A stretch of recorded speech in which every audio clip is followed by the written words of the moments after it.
नमस्कार, मैं पवन कुमार यादव, सहायक प्राध्यापक राजनीति विज्ञान विभाग DAV स्नातकोत्तर महाविद्यालय सिवान, जयप्रकाश विश्वविद्यालय छपरा, आप लोगों का इस पर चर्चा में हार्दिक स्वागत करता हूं। आज हम लोग the force theory of the origin of the state, राज्य की उत्पत्ति के शक्ति सिद्धांत के बारे में चर्चा करेंगे। राज्य की उत्पत्ति का शक्ति सिद्धांत मानता है कि राज्य उच्चतर शारीरिक बल का परिणाम है। राज्य का आरंभ बलवानों द्वारा कमजोरों को अपने अधीन कर लेने से होता है। शक्ति सिद्धांत अत्यंत प्राचीन सिद्धांत है। प्राचीन यूनान के सोफिस्ट विचारक थ्रेसिमेकस के अनुसार न्याय शक्तिशाली का हित है। आधुनिक काल में मैकियावेली ने राज्य के अस्तित्व के लिए शक्ति को प्रमुख माना है। शक्ति सिद्धांत को मानने वाले विचारकों में ग्रेगरी सप्तम, अंग्रेज दार्शनिक डेविड ह्यूम, जैक्स, गुम्प्लोविच, स्मॉल तथा वार्ड के नाम प्रमुख हैं। इसी के साथ ही यूरोपीय परंपरा के अतिरिक्त भारतीय दार्शनिक परंपरा में भी शक्ति सिद्धांत का उल्लेख मिलता है। कौटिल्य के अर्थशास्त्र में दंड को राज्य का प्रमुख आधार माना गया है। आधुनिक समाजशास्त्रियों ने भी शक्ति सिद्धांत का समर्थन किया है, अतः इसे राज्य की उत्पत्ति का समाजशास्त्रीय सिद्धांत भी कहते हैं। शक्ति सिद्धांत का सर्वाधिक समर्थक ओपेनहाइमर ने अपनी पुस्तक द स्टेट में किया है। उसने अपनी पुस्तक में राज्य के उदय की विभिन्न अवस्थाओं का वर्णन करते हुए कहा है कि राज्य वह संगठन है जिसमें एक वर्ग अन्य वर्गों के ऊपर अपना आधिपत्य स्थापित करता है। ऐसे वर्ग संगठन का जन्म केवल युद्ध द्वारा एक राष्ट्र की दूसरे समूहों पर विजय द्वारा ही संभव है। इसके दूसरे प्रमुख समर्थक जैक्स ने अपनी पुस्तक हिस्ट्री ऑफ पॉलिटिक्स में लिखा है कि यह साबित करने में जरा भी कठिनाई नहीं है कि आधुनिक राजनीतिक समुदायों के अस्तित्व का कारण सफल युद्ध है। इस सिद्धांत के अनुसार युद्ध से ही राज्य का जन्म होता है। इस सिद्धांत के समर्थकों का कहना है कि जिस सैनिक बल के प्रति निष्ठा और क्षेत्रीय भूभाग को हम आधुनिक राजनीतिक समाज की मौलिक विशेषताएं मानते हैं, उसके दो आधार हैं। एक योद्धा के साथ उसके अनुयायियों का संबंध और दूसरा युद्ध में विजय करके इसके द्वारा अलग अलग जातियों और देश के लोग एक ही शासक के अधीन हो जाते हैं। अनेक विद्वान बल शब्द का उपयोग अत्यंत व्यापक अर्थ में करते हैं।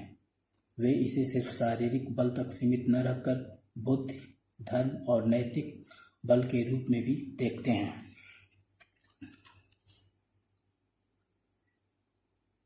डेविड ह्यूम ने अपनी पुस्तक द ओरिजिनल कॉन्ट्रैक्ट में लिखा है कि राज्य की उत्पत्ति उस समय हुई होगी जब किसी मानव दल के नेता ने शक्तिशाली होकर अपने अनुयायियों पर अधिकार जमाकर उस पर अपना शासन लादा होगा। ग्रेगरी सप्तम का कहना है कि राजा या शासक मूलतः वे लोग थे जो ईश्वर से विमुख थे। उन्होंने अपने अहंकार, लोभ, तृष्णा और लूटपाट की प्रवृत्ति के कारण अपने सहचरों पर हुक्म चलाने और शासन करने की युक्ति निकाली। इसी तरह वॉल्टेयर का प्रसिद्ध कथन है कि पहला राजा कोई भाग्यशाली योद्धा था।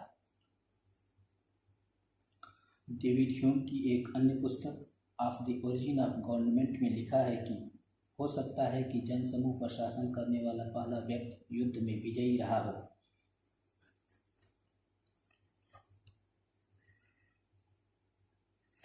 लीकाक भी इस सिद्धांत का स्पष्टीकरण करते हुए कहते हैं कि ऐतिहासिक रूप में शक्ति सिद्धांत का अर्थ यह है कि शासन मानवीय अशांति का परिणाम है। राज्य का उद्गम मनुष्य द्वारा मनुष्य को बंदी और दास बनाए जाने, निर्बल कबीलों की हार और गुलामी और साधारण तथा उच्चतर पशुबल द्वारा प्रभुत्व स्थापित करने से हुआ है। कबीले से राज्य और राज्य से साम्राज्य का विकास इसी प्रक्रिया का परिणाम है।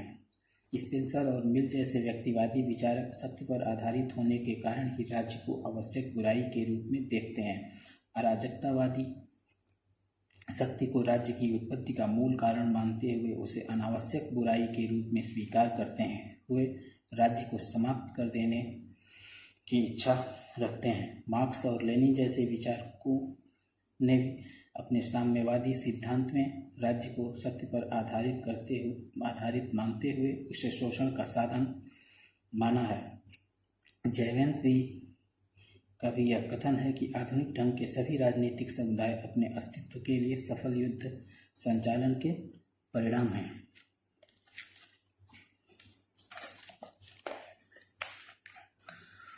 इस प्रकार हम शक्ति सिद्धांत की निम्न प्रमुख विशेषताओं को उद्धृत कर सकते हैं। पहला, राज्य की स्थापना शक्तिशाली पुरुषों द्वारा दुर्बलों पर अपना नियंत्रण स्थापित करने के लिए हुई है, अर्थात राज्य शक्ति के फलस्वरूप प्रादुर्भावित हुआ है।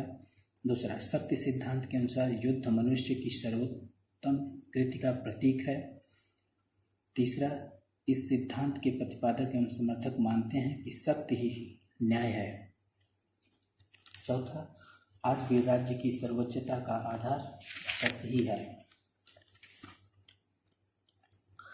हम मानते हैं कि राज्य के निर्माण का एक महत्वपूर्ण कारण बल रहा होगा, परंतु इसे ही एकमात्र कारण मान लेना स्पष्ट भूल है। शुरू में दूसरे कारणों से भी राज्य बने होंगे। राज्य के विकास में बल और विजय का जितना हाथ रहा होगा, उतने ही हाथ अपनी इच्छा से आपस में मिल जाने का भी रहा होगा। विजय के बाद राज्य का विकास बल की अपेक्षा सामाजिक समझौते और मेल मिलाप से अधिक हुआ होगा। बल सिद्धांत आपसी सहयोग तथा उसी प्रकार के उन अन्य शांतिमय तरीकों का महत्व बहुत घटा देता है जिन्होंने राज्य के विकास में निश्चय ही महत्वपूर्ण योगदान दिया है। आंतरिक एकता और बाह्य आक्रमण से सुरक्षा के लिए राज्य के लिए शक्ति अनिवार्य है। शक्ति के बिना राज्य विनाश करने वाली शक्तियों का शिकार हो जाएगा और शीघ्र ही समाप्त हो जाएगा, परंतु अकेले शक्ति को ही राज्य की ऐतिहासिक उत्पत्ति तथा आधुनिक काल में उसके बने रहने का कारण नहीं माना जा सकता है। न्याय रहित शक्ति अपने सबसे अच्छे रूप में भी केवल अस्थायी है। न्याय युक्त शक्ति राज्य का अस्थायी आधार है।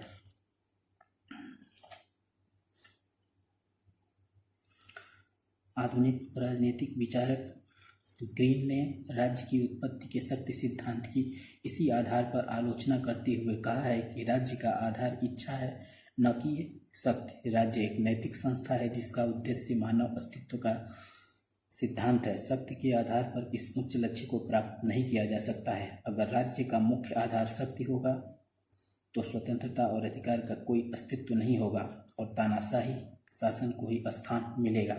गिलक्राइस्ट ने भी शक्ति सिद्धांत का खंडन करते हुए कहा है कि राज्य, सरकार और वास्तव में सभी संस्थाएं मानवीय चेतना के परिणाम हैं और वे ऐसी कृतियां हैं जो मानव के नैतिक उद्देश्य को समझने के फलस्वरूप उत्पन्न हुई हैं। बल्टस्टी का भी कहना है कि इसमें कोई संदेह नहीं कि बहुधा राज्यों की उत्पत्ति युद्ध से हुई है, किंतु यह कहना उचित नहीं है कि केवल शक्ति द्वारा ही राज्य की उत्पत्ति हुई है, बल्कि अन्य तत्व जैसे रक्त संबंध, धार्मिक एकता, आर्थिक हित आदि तत्वों का भी राज्य संस्था के अविभाज्य में हाथ रहा है। शक्ति सिद्धांत की इतनी आलोचनाओं के बावजूद भी इस मत से इनकार नहीं किया जा सकता है कि राज्य की उत्पत्ति में शक्ति एक आवश्यक तत्व है। आधुनिक राजनीतिक विचारक Lasswell, Catlin, E.H. Carr, Morgenthau, Robert Dahl आदि ने भी शक्ति को राज्य का मुख्य आधार या राजनीति का मुख्य आधार माना है।